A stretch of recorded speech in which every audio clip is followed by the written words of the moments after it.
Spirituality, halo or hoax? I would say it's neither halo nor hoax. When you say halo, you limit it only for a few people. You don't say halo around everybody. If everyone has halo, then it's no halo at all. You see halo because it is selected few. Spirituality is not such. It's as an integral part of a human being, as the breath is, as food is. Spirituality is the food of every human being. Because we are made up of both matter and spirit. So anything that addresses our spirit, I would call a spirituality. Anything that uplifts one's spirit, uplifts enthusiasm, uplifts joy in life, is spirituality. It's the lack of spirituality that leads on one hand to violence in society, on the other hand suicidal tendencies. Today you will see the suicidal tendencies are on rise only in those parts of this country where spirituality is at its lowest. And violence is highest when there is no spirituality. I make a distinction between religious fanaticism and spirituality. Religious fanaticism is much different. It's not caring for the spirit. So this question whether spirituality is a hoax or a halo does not apply in India. This is a land of spirituality. You know, it's like doubting whether apples grow on tree or is it manufactured in the factories. If this question is asked in Chennai, it's understandable, maybe it's some ignorance. But in Simla, you cannot afford to ask this question. Either you should be blind or so ignorant to say spirituality, is it there or not? Does it halo or hoax?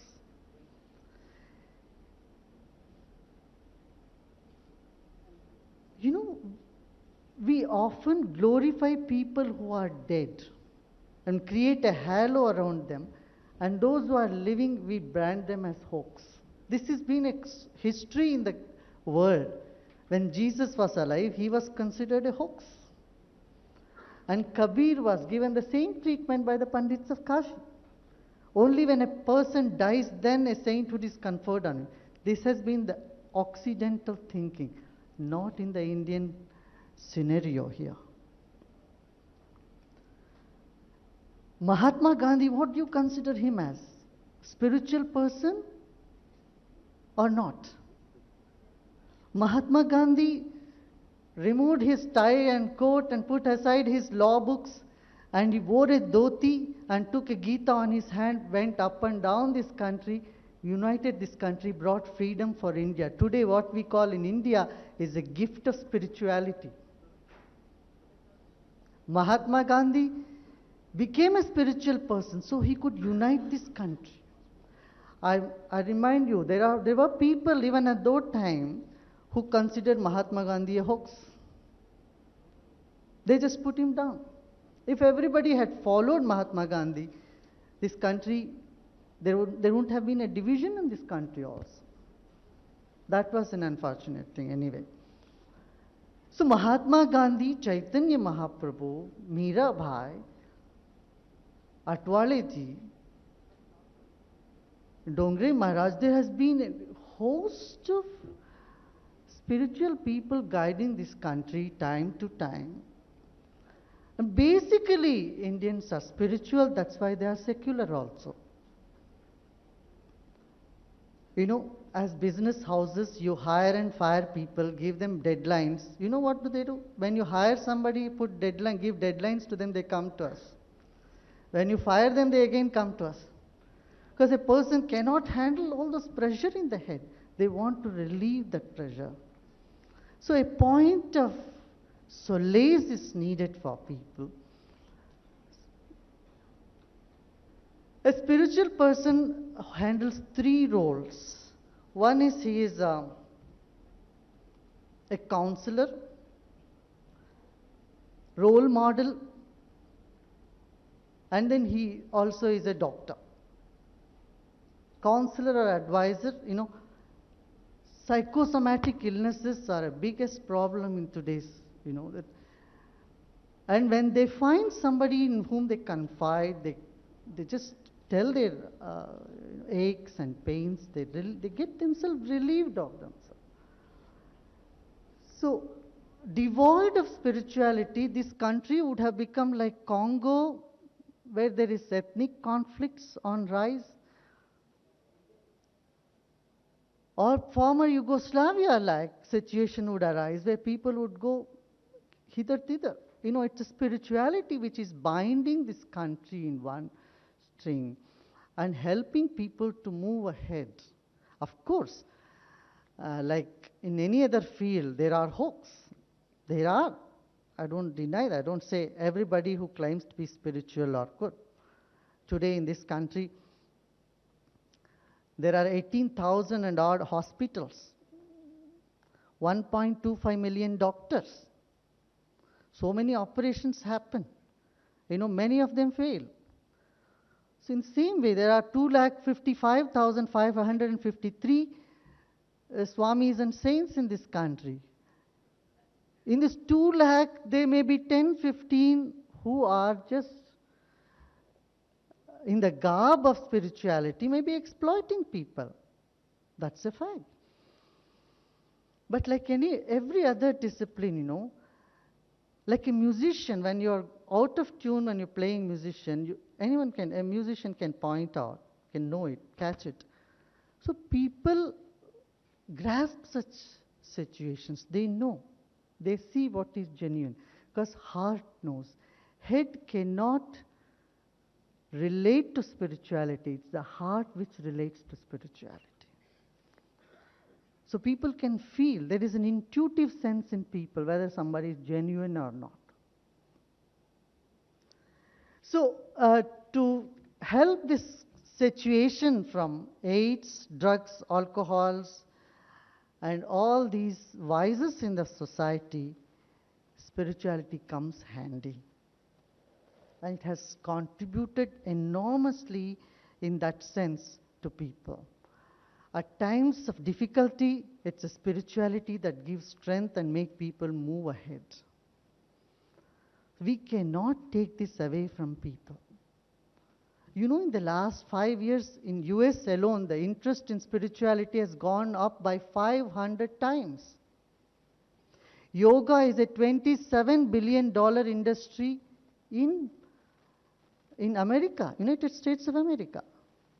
And 99% of it are in the local people are doing it. India has not owned yoga as of today, though the origin has been here. Again, many people come to spirituality not just for spirituality, but even for material pursuits. They want to be, they want to solace, find some avenues to get themselves better.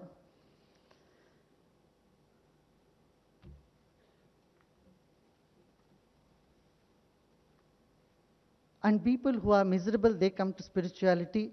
And those who have a quest in them for truth, for reality. One who knows life is not just eating, drinking, sleeping, and just gossiping and wasting time, but there must be some more meaning to life. What is this life about? Who am I? What is this? This spirit of inquiry is a sign of intelligence. So when intellect matures, there is a natural urge to know about life, to know about the world. And spirituality is the solution to that quest. Who am I? What am I? Where have I come from? What is life all about? This spirit of inquiry is something that pushes someone towards spirituality. And I would call that as the real, genuine spirituality. Now, the question would come, what is the need of a teacher for a guru to be spiritual? We can read from the books. Yeah, if you read from the book has become your guru, a guide. We need a guide for football match, if you want to be a good player, you need a coach. You may be a surgeon yourself, but you need a surgeon to operate on you. You need a teacher to teach you alphabets. So a role of a teacher is prominent. And the people in this country had realized this. That's why they gave the third place to the role of a teacher or a guru: father, mother, acharya, the guru, and then the guest. All the four have to be treated, honored, and learned from.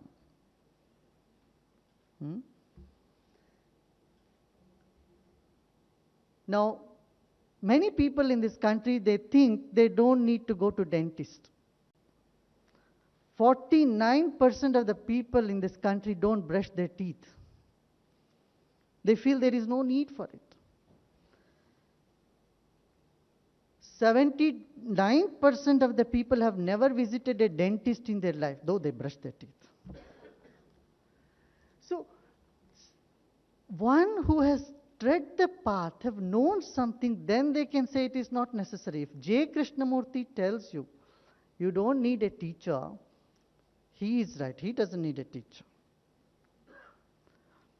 But if I tell you, I'll give you medicine, but don't call me a doctor, doesn't matter what you call the person, I become a doctor. Are you with me?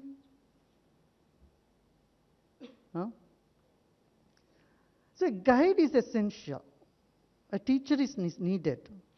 You know, in this country we have 1,10,000 imams and about 2 lakh and odd priests.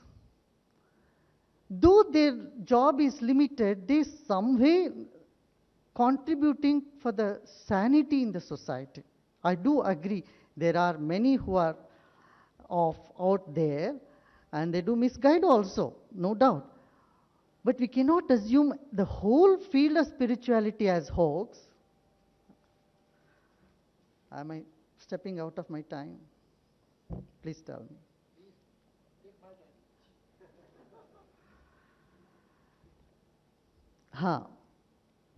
You know, you can't brand the whole spirituality as a hoax. There are definitely such instances. You know, when we assume everybody is a hoax and try to prove the innocence, it becomes very difficult. We have to start from the positive note. There are good people on this planet, and the guilty has to be proved as guilty. But in the case of spirituality, we turn the table around. If you are a spiritual person, you prove your innocence. This step itself is a wrong step, I would say. It would lead into much more mental depressions, nervous breakdown, and social chaos. The social fabrics breaks down a lot when we don't pay attention to spirituality. Now, with these words, I thank you all for being with me now.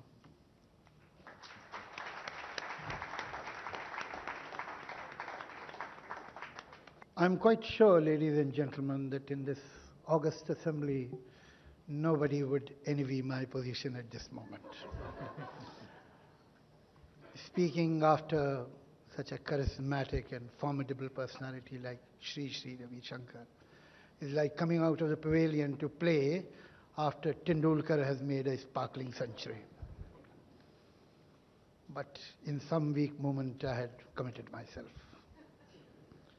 There are certain things which I would like to make very clear at the very outset. Don't get carried away by my name, Javed Akhtar. I am not revealing a secret. I am saying something which I have said many times in writing, on TV, in public. I am an atheist. I have no religious beliefs. And obviously, I don't believe in spirituality of some kind. Some kind. One. Another thing, I am not standing here to criticize, analyze, or attack this gentleman who is sitting here. We have very pleasant, civilized relations. I have always found him an extremely courteous person. One is talking about an idea, an attitude, a mindset, not any individual. I must tell you that when Rajiv opened this session, for a moment I felt that I have come to the wrong place. Because if we are discussing philosophy of Krishna, Gautam, Kabir, Vivekanand, then I have nothing to say. I can sit down right now.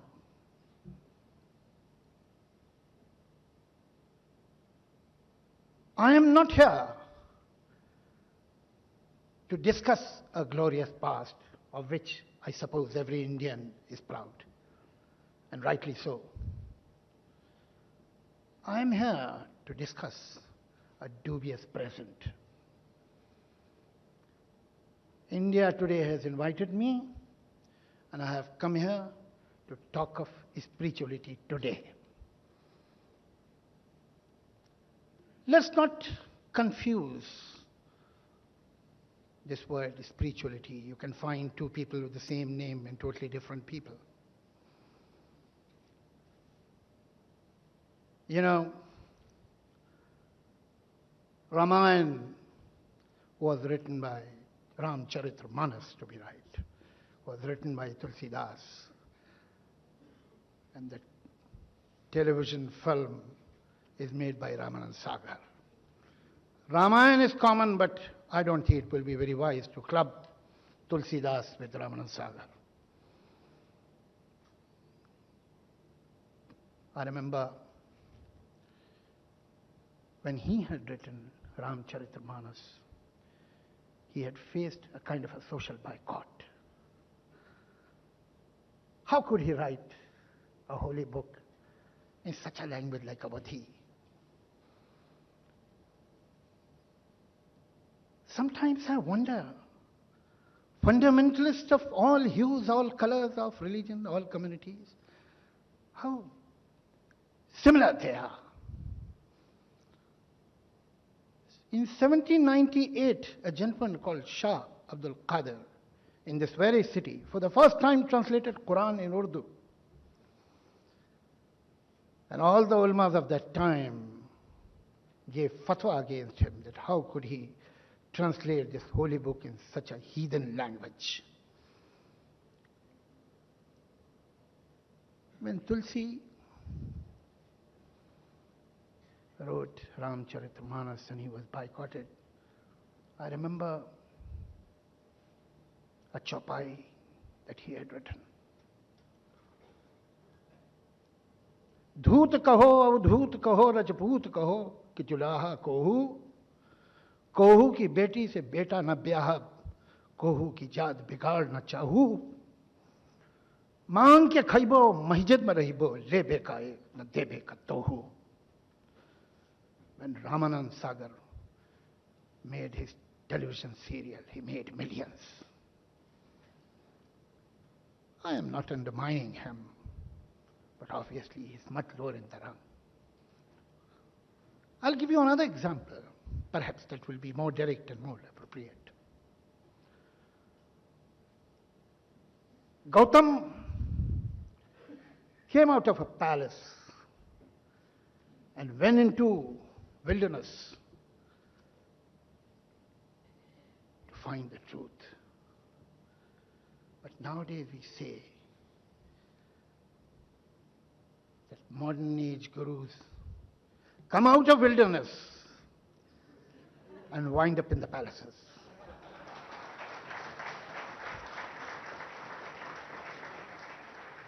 Sir, they are moving in the opposite direction. We can't talk of them in the same breath. So let us not hide behind names which are dear and respectable for every Indian.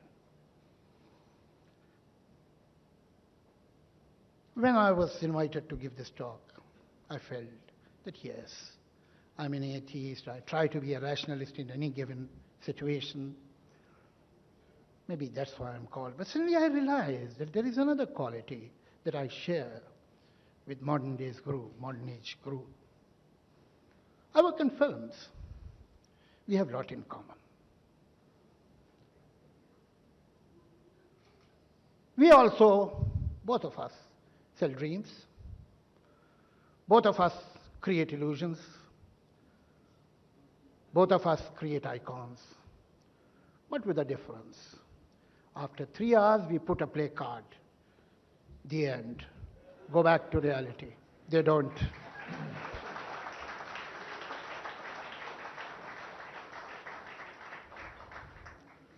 So, ladies and gentlemen, let me make it very clear that I have come to talk of this spirituality that has a supermarket in the world. Arms, drugs, and spirituality. These are 3 big businesses in the world. But in arms and drugs, you really have to do something, give something. That's the difference. Here, you don't have to give anything. In the supermarket, you get instant nirvana, moksha by mail, crash course in self-realization, cosmic consciousness in 4 easy lessons. The supermarket has its chain all over the world, where the restless elite buys spiritual fast food.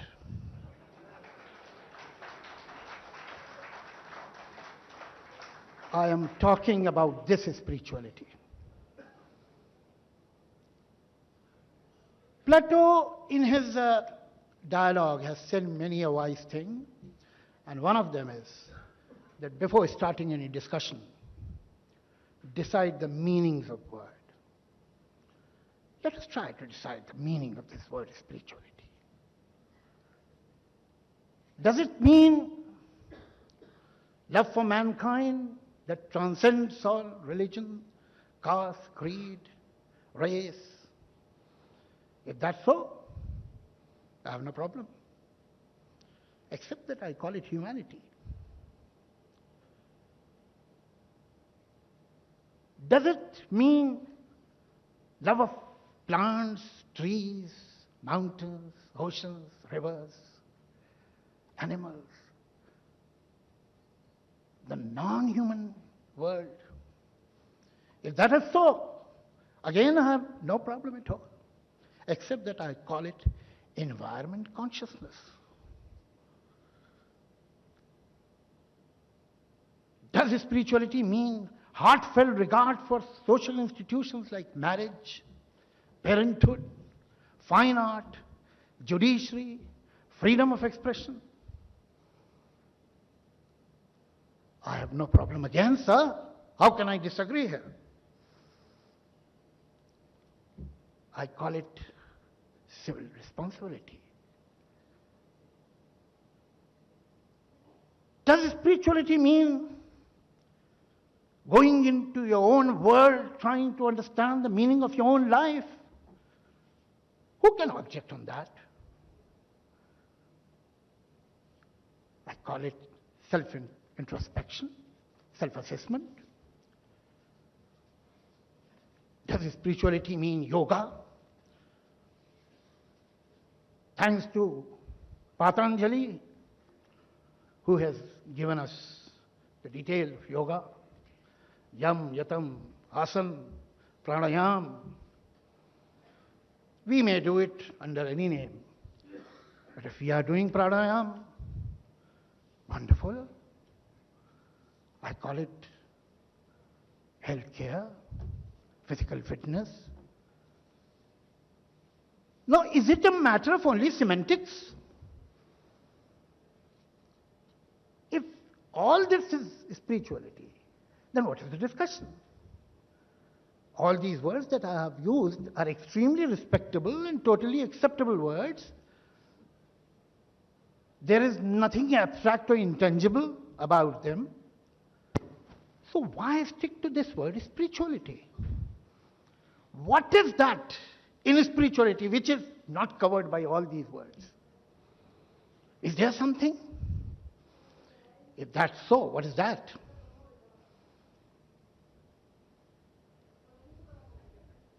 Please ask somebody. Now somebody in return can ask me, what is my problem with this word? I am asking to change it, leave it, drop it, make it obsolete. But why so? I'll tell you what is my reservation.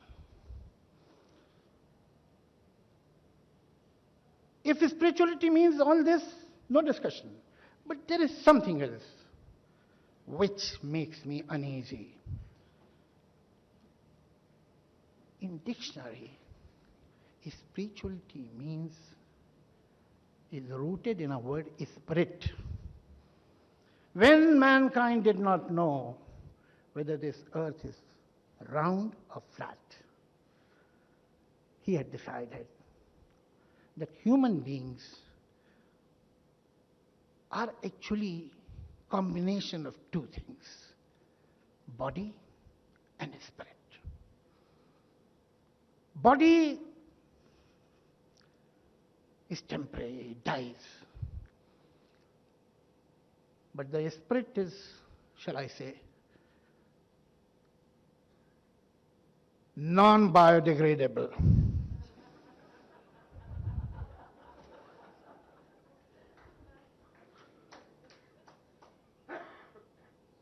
In your body you have liver and heart and intestines and stomach and brain. But since brain is the part of the body and mind lies within the brain, it is inferior because ultimately brain too shall die with the body.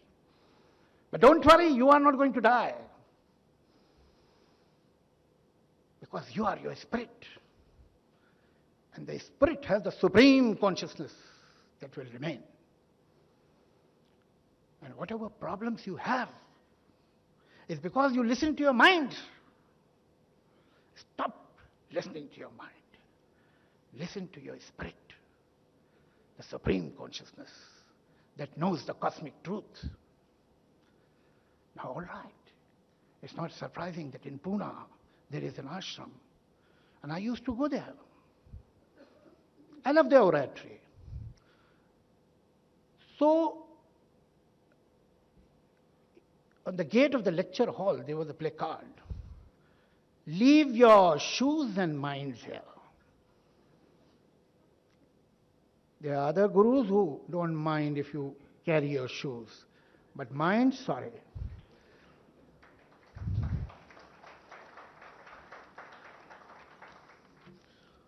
Now, if you leave your mind, what do? You need the guru to find the next station of consciousness. That is somewhere in the spirit.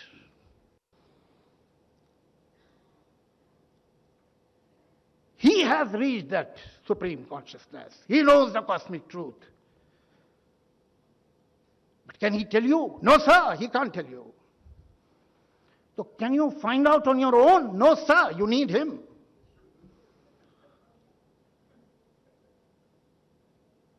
You need him. But he cannot guarantee that you will know the ultimate truth. And what is that ultimate truth? What is the cosmic truth? Relating to cosmos, I have not been able to understand what is that. The moment we step out of solar system, the first star is Alpha Centauri.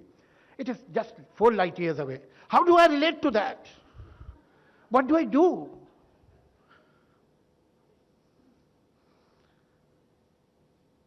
So, emperor is wearing robes that only the wise can see. The emperor is becoming bigger and bigger. And there are more and more wise people who are appreciating the robe. Sometimes I used to think that actually spirituality is the second line of defense of religious people. when they get embarrassed about traditional religion, when it starts looking too down market, they hide behind this smoke screen of cosmos and superconsciousness. But that is not the complete truth. Because the clientele of traditional religion and spirituality is different. You take the map of the world, you start marking places which are extremely religious, within India, outside India, Asia, Latin America, Europe, wherever. You will find that wherever there is a lot of religion, there is lack of human rights. There is repression. Anywhere. I mean, our Marxist friends used to say that religion is the opium of poor masses. It's the sigh of the oppressed. I don't want to get into that discussion. But spirituality nowadays is definitely the tranquilizer of the rich.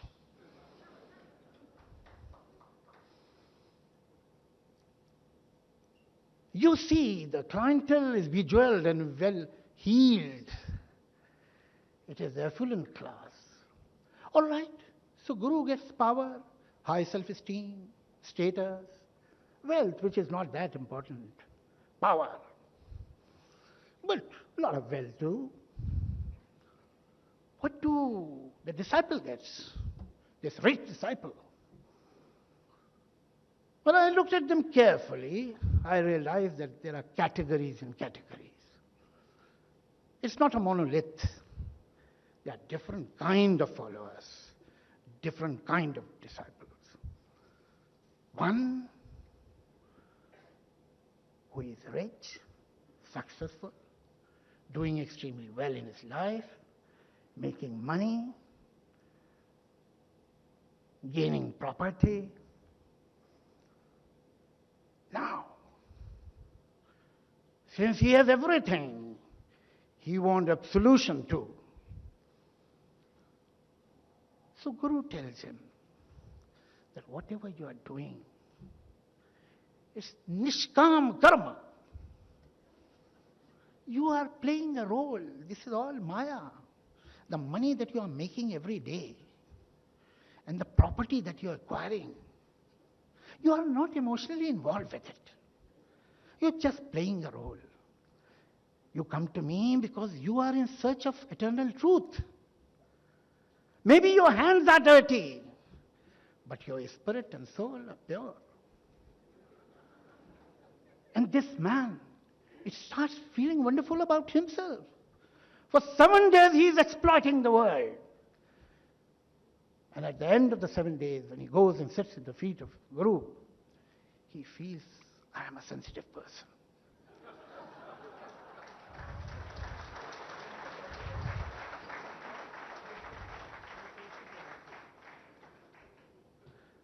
But there is another category. That too comes from the affluent class. But he is not the winner like the first one. You know, winning and losing, being victorious or vanquished, that is also relative. A rickshawala, if he is playing gambling on the pavement and wins 100 rupees, will feel victorious. And if a corporate man, world man, makes only $300 million, while his brother is a billionaire, he'll feel like a failure. Now, what does this rich failure do? He needs the Guru to tell him, who says that you have failed? You have other world. You have another vision. You have other sensibility that your brother doesn't have. He thinks he is successful. Wrong. The world is very cruel, you know. The world tells you honestly, no sir, you got 3 out of 10. The other person has 7 out of 10. clear. They will treat you that way, they'll meet you that way. Here, he gets compassion.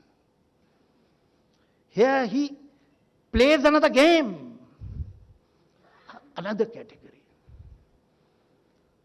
And I'll talk about this category not with contempt, not with any sense of superiority, not any bitterness, but all the compassion available. And that is a very big clientele of this modern day guru and today's spirituality. That is the unhappy rich wife.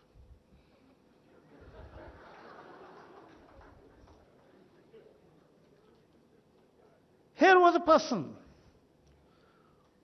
who put all her individuality, her aspirations, her dream, her being at the altar of marriage. And in return, she got an indifferent husband who at the most gave her a couple of children, who is either busy with his work or busy with other women. This woman needs a shoulder. She knows that she is an existential failure. There is nothing to look about. She has a vacuous, empty, comfortable, but purposeless life. It's sad, but it's true. Then there are other people who are suddenly traumatized. They lose their child. The wife dies, or the husband dies, or they lose their property, they lose in business. Something happens which shocks them, and they ask, why me? So who do they ask? They go to the Guru. And the Guru tells him that this is karma. But there is another world, if you follow me, where there is no pain, where there is no death, where there is immortality, where there is only bliss. He tells all these unhappy souls, follow me and I'll take you to a heaven, to a paradise, where there is no pain. I'm sorry, sir. It's disappointing, but true, that there is no such world. Life will always have certain quota of pain, of hurt, of bruises, of defeats. But they do get some satisfaction. Somebody may ask me, if they are feeling better, if they are getting peace, what is your problem? It reminds me of a story that I had read. It's an old Indian story told by a sage, that a hungry dog finds a dry bone and tries to eat it. And in this process bites its own tongue. And the tongue is bleeding. And the dog feels he's getting nourishment from the bone.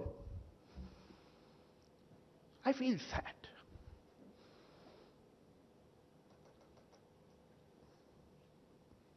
I have a lot to say.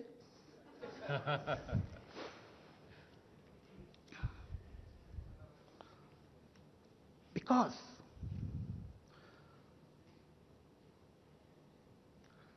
I want them to behave like adults. I respect them. I know there is a kind of security in it, the security of a tricycle. If you are riding a tricycle, you won't fall. But adults don't ride tricycles. They ride bicycles. They can even fall. It's a part of life. There is one more kind. Like everybody who is a member of golf club is not fond of golf. The same way everybody who is seen in ashrams is not a spiritual person. A film producer who was an ardent follower of a guru, whose ashram is somewhere 2 hours away from Delhi, once told me, you must go to my Guruji's ashram. You will see who is who of Delhi there. Let me tell you, my Guruji is another Chandra Swami in making. Now this is a contact point, networking. So, I have great respect for people who are spiritual or religious, and in spite of they are good people. And I have a reason, because I believe that like every emotion or feeling, you have a limitation. Now I'm feeling slightly pressurized by time. Can I get 5-6 minutes more, please? May I, sir? Yeah. Thank you. Thank you. You see, you can see up to a point, and you can't see further. You can hear up to a point, but then you won't be able to register sounds.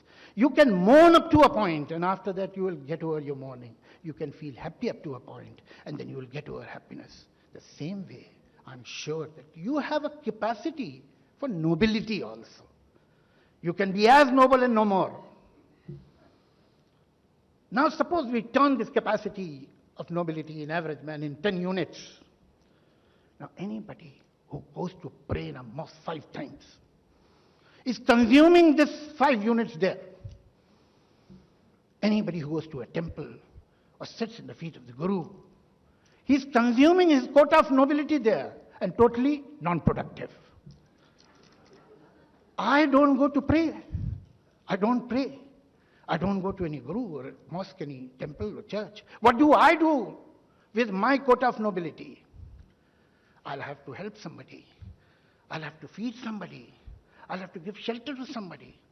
People who use their quota in worshipping, praying, adoring religious figures and spiritual figures, in spite of that, they have left with some nobility. Hats off to them. You may ask me that if I have this kind of ideas about religious people, why I showed such a reverence for Krishna and Kabir and Gautam? You can ask me. I know.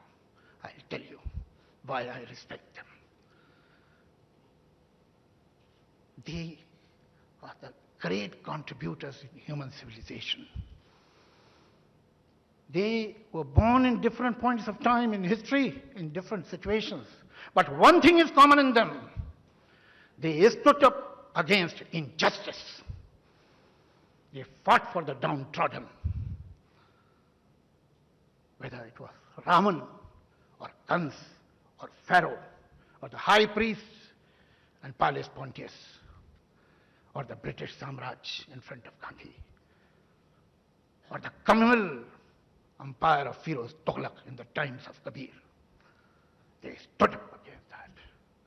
And what surprises me and confirms my worst feelings, that today, these enlightened people who know the cosmic truth, none of them stands up against the powers that be. None of them raises his voice against the ruling classes, against the privileged classes. Charity, yes. When it is approved and accepted and cleared by the establishment and the powers that be. But I want to know, which was that Guru who took the Dalits to those temples which are still close to them? I want to know, which was that Guru who stood for the rights of Adivasis against the Tekadars and contractors? I want to know, which was that Guru who spoke about the victims of Gujarat and went to their relief camps? They are human beings. Sir, it is not enough to teach the rich how to breathe.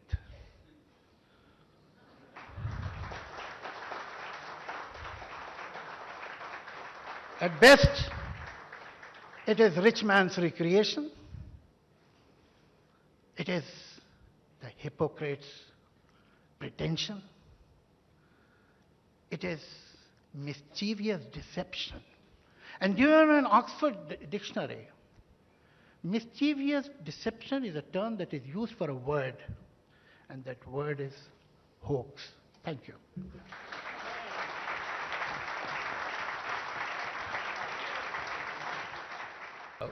What are the implications? What does breathing, and he referred to yoga, to the practice of yoga, lead to? In what ways, and what are the mechanisms that it... You know, it just takes half a second to turn an atheist into a follower. Are you ready? Just tell him, don't trust whatever I say. If he follows that he has followed, otherwise he trusts you. Did you get it? You tell someone, don't follow me. If they take your word, either they will follow your word or they follow you. Did you get it? Are you with me? You know, you tell someone, don't trust me, and if they literally take your words, they have followed you. Did you get it? And if they don't trust you, then they definitely trust you. They don't trust your word. Either they trust your word or they trust you. So it's better to tell a person, don't trust me. Did you get it? No, it was wonderful what he was saying. I do agree with him. And I felt that I was listening to the Naxalites who came to see me a few months ago. When I heard Javed Akhtar, I see this is the feeling that has generated the Naxalism in this country. 6 months ago, 135 Naxalites drove 16 hours from Hyderabad to Bangalore to come and see me. And I gave a patience hearing to them, and they exactly sounded what he was saying. I could feel, I know, this is the pain of the people. The trust is lost somewhere. I tell you, I remind you, this is the same, it's nothing new. This was the case at the time of Kabir also. This is nothing new. This ideology of saying everything is a hoax, nobody can give anything at the present. And then, you know, one more thing, we put down supermarket. Why do we think commercial activity is so low? Nothing wrong in being commercial. When we say it's a supermarket, commercial, our attitude is that is hopeless, that is a third grade thing, it's no good. You know, sometimes we had to charge people so that they learn properly. We were giving the breathing exercise free of cost to people. They'll come one day, they won't come the next day, they'll come the third day, they won't come the fourth day. And if only rich is learning, I tell you, we would not have 200 million people who are following these principles. I wish there are 20 million people who have undergone the art of living. They're all rich and famous. I'm sorry to say they are not. They are poor people. I have 125,000 prisoners who have been tremendously benefited just by breathing. No, we need to modernize. When we modernize everything, what is wrong in modernizing the yoga? You can't demand from people the same thing you demanded 500 years ago. Sit for 10 hours. You know, you have to adopt like everything, even yoga exercise, to the modern days. You can't tell someone to remove tie and suit, then you can sit and meditate. You can say you can meditate wherever you are in the plane. Today, aeroplanes, they have introduced relaxation, most of the airlines. So I don't see there is something wrong in adapting the ancient technique to suit the modern day time so that it benefits people of today. Of course, I tell you that is not a spirituality which does not form part of seva activity, service activity. If someone says this is spirituality and that is nothing to do with seva, I tell you it is no spirituality. True spirituality goes hand in hand with self-practice, sadhana, and seva. And Indian spirituality always emphasized, you are that. The first thing you say, you are that which you are seeking. Just relax, let your mind calm down, have an open mind, feel a sense of belongingness to everybody. This is a genuine, the cream of spirituality. I totally agree. There are people, as I said, 10% who say all those sort of things that Javed Akhtar ji has mentioned. But let us not confuse, let us not just clap because thinking the whole spirituality is in that category and dismiss a heritage which has enormously helped the growth of a civilization. Thank you.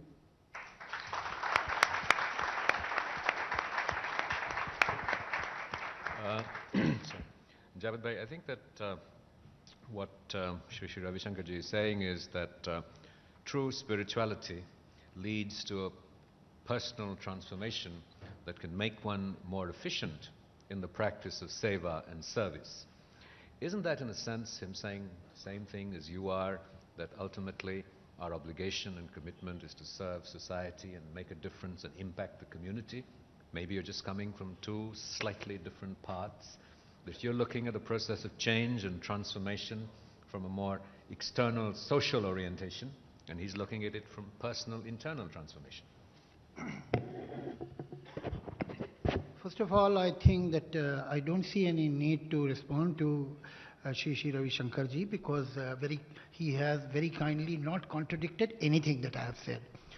So there is no room for responding. But as far as the numbers are concerned, there's so many people believe in this, or so many people have done that. I mean, this is very strange. I feel that strange beliefs get credibility only by the brute number. I mean, it will give me happiness if I start hallucinating or believing that I have an uncle in Brazil who is richer than even Alan Mittal, and he is going to leave $20 billion to me very soon. I'll be a happy man. But obviously you will call me insane or mad. But believe me, if 20 million people start believing that uncle from Brazil, you will not dare to make fun of it. And we'll be either uncleians or Uncle Panthi, and this will become a cult. So, I mean, it is not the number of people that proves anything right or wrong. We have to do right things, not because there is some intangible reason, because our civil responsibility demands that. Let's behave like, I mean, children are offered chocolates to do their homework. Adults have to be more responsible. But the issue still remains, Javed bhai, that if a technique, a practice of breathing enables a person to be calmer and more efficient and more effective, and that goes under the garb of spirituality. I have no problem as long as you don't breathe on my face. Shri Shri Ravi Shankar ji, what would you say the techniques of spirituality, whether it's yoga, breathing, transcendental meditation, in what ways, in what practical ways? You know, even to say something works or doesn't work, one has to have thorough knowledge of it. It's very easy to dismiss anything. You know, there are people today still believe in Afghanistan that Americans never went to moon. It is just a hoax. And there are people in this country who think it's not possible. Man has never reached moon. So everybody has a right to be ignorant. That's for sure. You can enjoy, nobody can force anybody to be in knowledge. But it's only the intelligent, the wise will always take to have an open mind and don't go with a preconceived notion, view things and not see things as they are. So perhaps you can help us move beyond those preconceived notions. So when you do this practice of breathing, you do a practice and Correct. you do it for 14 hours Correct. in a week. What kind of effects are we looking at? Now, see, the breath is the link between body and our emotions. Neither at home nor in school, nobody teaches us how to handle our emotions. People give you advice, don't get angry, don't get upset, don't be frustrated, don't lose your temper. But how not to do it, this we don't teach. But in breath, the secret lies. See, different emotions has a different rhythm. Even in the movie field, they teach you how to breathe, breathe faster, heavier when you want to express anger. So every emotion has a corresponding rhythm in the breath. Learning various rhythms of the breath, one are able to control one's emotion. One is able to harness one's inside and throw out all the negativity. The effectiveness of that you can find in people, mentally depressed people. Now, aims, you can't dispose that AIMS, which has done research, is wrong, and NIMHANS, which has proved that these breathing techniques are immensely beneficial in eliminating depression without medication. So these are something which is so scientific. And I tell you, scientific appraisal of spirituality is what the day needs today. And this has been the path of the Orient from before. Somewhere in between, we have lost the scientific temper. Then we get into the conclusion, as our dear friend has said now. So I always feel that we should always have a scientific appraisal and not dismiss the modern spirituality as a rubbish because it is not ancient. It is ancient, but it has a modern scientific approach to it, and this I feel is the need of the hour. Goodbye.